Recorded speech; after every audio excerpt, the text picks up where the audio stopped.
آج تو ہم بٹ گئے نا قوموں میں، زبانوں میں، لسانیت میں، ہماری مسلمانیت والی پہچان گئی۔ فلانا کون ہے، کس قوم سے تعلق، پہلا فقرہ ہمارا یہ ہوتا ہے کس قوم سے تعلق رکھتا ہے، کس قبیلے سے تعلق رکھتا ہے۔ اچھا، دوسری ہمارے اندر یہ خرابی آئی کہ ہم اگلے کو نیچ سمجھتے ہیں، چاہے جو جس قبیلے سے تعلق رکھتا ہو، بس میرا قبیلہ سب سے اعلیٰ ہے، جو اگلا ہے وہ نیچ ہے۔ تو عزیزان محترم، ہمارا تعارف یہ نہیں تھا، ان اکرمکم عند اللہ اتقاکم۔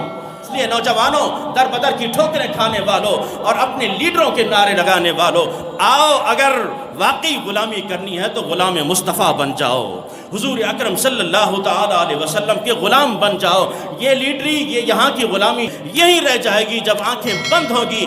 آگے ہو سکتا ہے اس وجہ سے بھی ہمیں زیادہ مار پڑے کہ ہم ان کا ساتھ دیتے رہے جنہوں نے شریعت کا مذاق اڑایا، ہم ان کا ساتھ دیتے رہے جو ناموس رسالت پر نہ بول سکے، ہم ان کا ساتھ دیتے جو رسول اکرم صلی اللہ تعالی علیہ وسلم کے دین کا مذاق اڑایا کرتے تھے۔ شاید اس وجہ سے بھی قبر میں مار پڑے، لیکن غلامی رسول ایسی ہے، خدا کی قسم، یہاں بھی عزت ملے گی، قبر میں بھی عزت ملے گی، حشر میں بھی عزت ملے گی۔